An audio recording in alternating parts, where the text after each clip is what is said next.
Yosai Academy Student Council Rules, Article 2, Clause 8. Make sure your pads are small enough to go unnoticed. Ha ha ha! Jesus!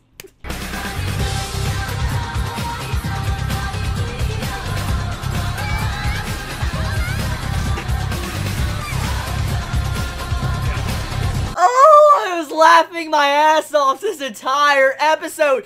Suda just freaking, the freaking, haha, Jesus, freaking beginning was so epic. I mean, he doesn't even know what to say anymore. That is literally how bad it's gotten with these recent student council rules. You gotta feel so bad for him. He's just lost all hope anymore. I mean, I love the way this is going. This episode is pretty much a repeat from last season of a beach fan service episode. But, they get freaking the fan service, but it was freaking adorable. And I love Suzu's interaction, the way she wants to be called Ani-chan in this freaking episode. I mean, you get to see how she wants to teach Suda. She's rolling around with a body pillow.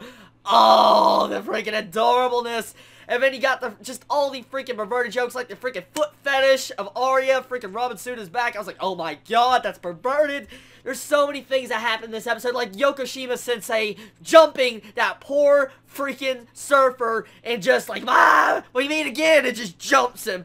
Oh my god, I feel so sorry for him. If you don't recognize that guy, he was the same guy that was in the beach episode last season of Seitokai Yakuindomo. So, yeah, it's funny to see this reappearance again, and Yokoshima Sensei is actually jumping again, so really funny. But sadly enough, Hata did not appear in this episode, so I'm really upset about that.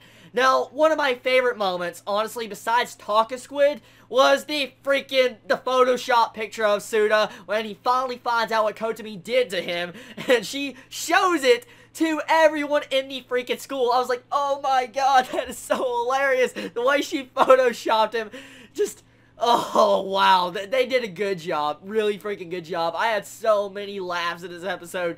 I could not contain them all. They were so off the charts with everything. I mean, it was just so freaking badly perverted. I was like, oh my god. And then the freaking moral switch wasn't turned on. What? What? What? And then the freaking dog was looking at an upskirt. Yeah, perverted freaking dog. That's all I get out of that. Just everything in this episode was just downright freaking enjoyable. We didn't get the romance like I really wanted, but we got enough comedy that kept this entire episode entertaining. Now let's get into the best segment of this episode. Taka Squid.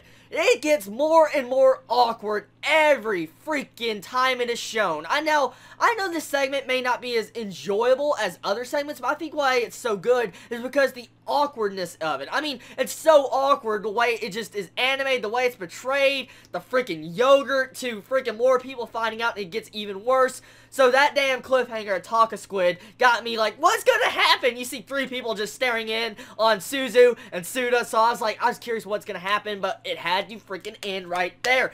So, really, good episode. Couldn't have been any better. Once again, it was just a downright hilarious episode. I laughed almost 99% of this episode. It was just so funny. What was your favorite moment, everybody? What'd you laugh at the most? I mean, what did you seriously just enjoy out of everything? I mean, honestly, if I had to choose, the best moment of this was just the beginning of the episode with the freaking, haha, Jesus freaking, because you gotta love how poor Suda is just breaking down as a character. Anyways, tell me your favorite thoughts about this episode. You all wonderful day or night wherever you live. Please stay safe, everybody. Chibi out.